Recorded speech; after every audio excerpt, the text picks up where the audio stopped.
Welcome in, Deck of the Week. We're here. It's everyone's favorite community show.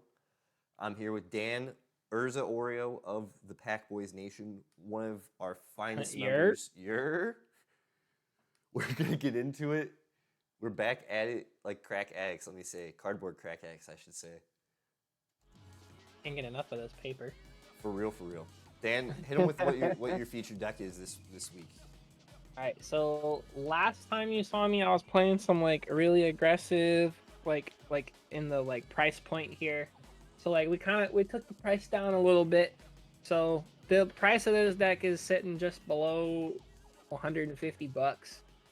So take that as a grain of salt. And this deck, as of right now, in the last month, I kept some little notes here and I kind of tracked everything.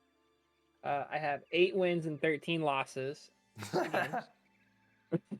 More losses than wins here, but we always play against like every kind of wide range of power just to see where the deck truly sits in this testing stage. Okay. And I'll sit there and say a lot of those losses are either me coming in second place or me literally being like a land or like a turn away. So I'll take those losses. I'm not too worried about it. It just shows that the deck really has a resilient state here. You have been taking notes when we play games in the Discord. I see you writing notes, bro. You're really about it. So the deck is featured around Hallar the Fire Fletcher. This is a Dominaria reunited uncommon legendary creature. For 3, it's a 3/3 with trample, 1 generic, a red, and a green. And it states, whenever you cast a spell, if that spell was kicked, put a +1/+1 counter on Hallar, the Fire Fletcher. Then Hallar deals damage to the number of +1/+1 counters on it to each opponent. So right then and there, you're already kind of locked into playing kicker spells as like a cool strategy. Mm-hmm. Now, basically what a kicker spell is, it is a spell that has this additional cost that you can add to when you cast your spell. And if you pay that additional cost, you basically just get an extra like cool bonus effect. Like as you can see here on this Flametone Yearling, it's got multi-kicker, which you can pay that cost multiple times, not just a single time, and get multiple effects out of it. Okay. Yeah, I got it here. So when he enters the battlefield with a +1/+1 counter on it for each time it was kicked. So if you paid 6 mana, then he'll come into play with 2 +1/+1 counters on him. And then he has another effect that when he enters the battlefield, it deals damage equal to its power to target creature. So it's kind of like a removal spell. Ooh. And you take a look at cards like this Gnarlid Colony here. For basically 5 mana, I could have it come into play with 2 +1/+1 counters, and it would give each creature with a +1/+1 counter on it trample. So I could have it be a 2 mana 2/2, or I could have it be a 5 mana 4/4. Either way, it's just kind of how the deck plays. If you play all these, I'd like to sit there and say bad in essence cards, because you play these cheap cards that do these kind of interesting things, but like it shouldn't really work, but it does. And I'll kind of explain it a little bit more. So like I said, the whole deck's focused around getting +1/+1 counters on Hallar. Mm-hmm. So we do that in multiple ways. We have cards like Kami of Whispered Hopes, Branching Evolution, Hardened Scales that kind of just give us like counters that like double our counters, put extra counters on, stuff like that. Mm-hmm.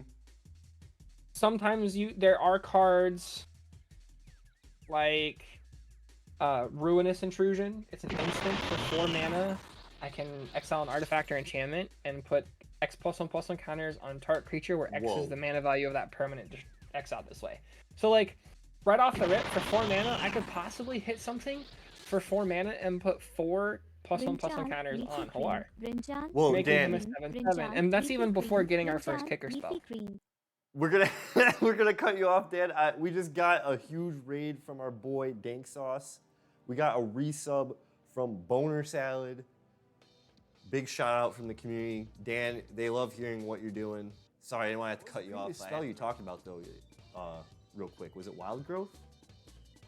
No, it was like cards like Branching Evolution and Hardened Scales, like adding the extra counters onto it Mhm. where you can have cards like Ruinous Intrusion, where you can control the artifacts and enchantments in play, and in doing so, grow your guy that you're trying to buff up. Mhm.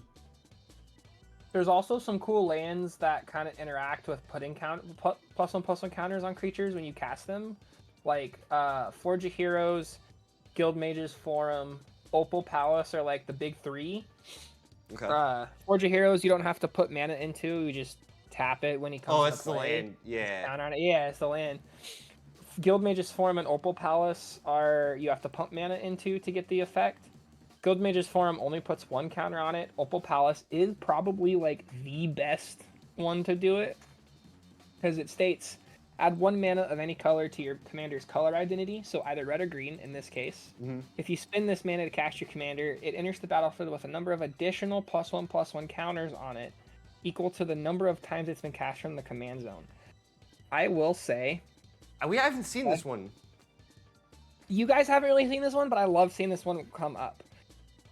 I have gotten to be able to put 6 counters just from Opal Palace because everybody was getting so afraid of Hallar. Like, it got to the point where like we would get a huge Hallar, cast 1 or 2 kicker spells, deal a bunch of damage, and then the thing that makes it scary is cards like Snake Umbra, which is an aura, and Keen Sense, which is also another aura. They both do essentially the same thing. One is better than the other, i.e. Snake Umbra, because of the totem armor effect. But they both say whenever enchanted creature deals damage to an opponent, you may draw a card. So, I dealt damage to 3 people off of the trigger from Hallar, meaning I draw 3 cards. That's what I'm saying. You did that. It's by you were far going. You just not to cut you off, but you said you won games even when I was playing because no one got rid of the Snake Umbra because you were just drawing cards off of us. Yeah, and like I think drawing cards is probably one of the stronger mechanics in Commander. Yeah. It's either ramp or draw. You know what I'm saying? And you can't. I feel like you need a couple of ramp, but you need a good core draw package, especially in colors that aren't caring about draw, like blue's always caring or red's always caring about draw. You know what I'm saying? Like this deck is definitely one of my more fun things. It started out as a $40 deck, and it just has kind of grown into this monstrosity that it is. So what? Not to cut you off too, but it just occurred to me, like, what's like your end game? Like, what is your Hallar? Just Hallar? Is that it? Yeah. Dude, it's great. Imagine imagine just drawing kicker spells the whole game. So like your first, like you don't see any of your +1/+1 counter side. So you're just all in on just draw a kicker spell, play a kicker spell. Okay. So like over time, this deck has a really aggressive early game and a very bad late game, but a very cool late game that is so hard to like interact with because half of your kicker spells are ramp or put lands into play or do something with that. Yeah. So by the time where I'm just like comboing off, it's okay, cool. I'll cast Hallar for like the 10th time. Untap, kicker spell, kicker spell, kicker spell, kicker spell. Like it's cool. Yeah, no, I've seen it in action, so I that's why I had to feature on the show. And the late game is so cool because, like I said, if you just draw kicker spells and like protection spells, your chances of winning are like either really high or like actual 100%. Dude, that Primal Growth, bro. This card is one of my favorite cards in this deck, and also one of my favorite ramp spells for sack decks. 100%. One of my like favorite things to do in the deck. Yeah. Is to go Primal Growth into like play like a really bad card that I can like a creature I can get rid of. Have Hallar in play. Yeah. Cast Hallar, or cast that kicker spell thing. Get deal the damage. Get the lands. Put them into play. Bring back the Primal Growth, and then next turn I do it again with that card that creature that I used to get back the Primal Growth, and then I just literally go crazy with the ramp. Oh my god, and you could do that with the Kicker Goblin. Another highlight card I'd have to say, one of my favorites in this deck is the Kicker Goblin. It's actually only because it's really mean and rude, especially at turn 3. This card's really rude. And that card is so bad. Like, look at it. It's 4 mana, 2/1. Like, the stats alone are terrible for 4 mana with haste. It's a 2/1 for 4 with haste. But it ETBs, it destroys a non-basic land. Like, it's such a bad card. Like when you look at it on paper, you're like, this card's so bad. Why would I think about playing it? But then you're like, oh, okay, it does this. That's kind of good. But that makes me makes me have like a little thing beef with this guy. Yeah, it does And then cause it's beef. like, Yeah. it causes beef, but like at the same time, like you did exactly what you wanted to do. It is pretty funny. And for all my Marvel Snap heads in chat, in Magic cards, your resources are lands. They tap for mana, which would essentially be the energy we use in Marvel Snap. This card destroys your ability to do energy in Marvel Snap. Let's say it's kind of both. It takes away one energy from you. It's pretty bogus. Take some notes and do that.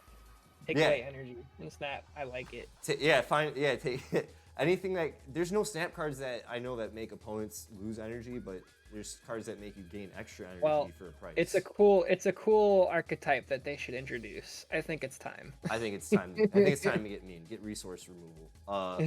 In the turn 6 ending game. Closing out, Dan. Anything you want to highlight on this deck? We can get a quick play test in and just talk about the deck real quick, huh? So looking at this hand, I would not keep this one. You're like really banking on getting a third land to go into a red land, more or less. Just to cast Overgrowth. Yeah, not worth it. And then from there you can go into Commander into that. Oh, this like the mulligans with this deck are aggressive. Like there's like this hand, we'll keep this one because we have to go down, but we have a bounce land. Bounce land, okay. So like we put the Visions of Dominance away. Is that Search for Tomorrow? Visions of Dominance. Yeah, so that goes on the bottom because this would be our third mulligan. And then we go turn 1, suspend Search for Tomorrow. Cards in hand 6. Search for Tomorrow, turn 1. Yeah, well, you suspend it. So then you. How do you get the card history up to view it larger? Here we go. Search for tomorrow. Search your library for base. Oh, okay, I know this card. It's just basic ramp. Yeah. It's the So then like next turn we untap, we upkeep, we draw. We also forgot to draw.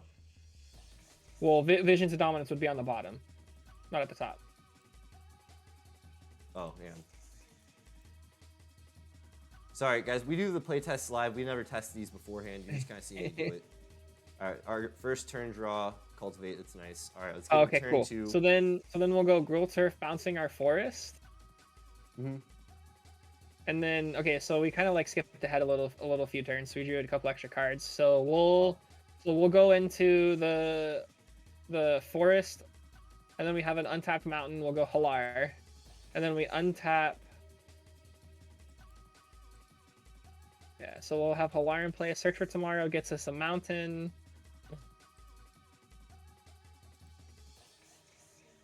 Guys, I'm playing. He's driving. We're doing this. I'm learning how to use the playtester on a site I've never really used before. It's going down. Yeah, it goes to the battlefield or hand? It goes into play. That's what Search for Tomorrow does. All right, nice. And then you'll untap, and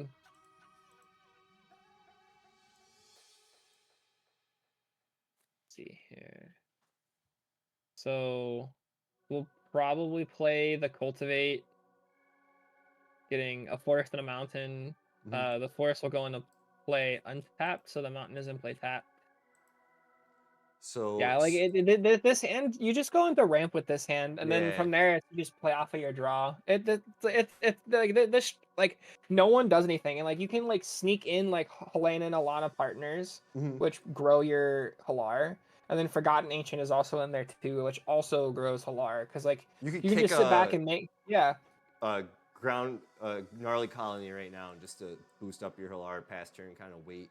It's not. I've seen it so many times. It's not until, and we're kind of sitting in casual tables, power levels like pre-con to 7, 8, even some 9s. This deck can cruise at high levels. It's just. I am currently X and O against the CDH Yuriko deck. That is true. That is facts. And I want to say too, when you use these playtesters, I feel like their mulligans and what they give you aren't true to.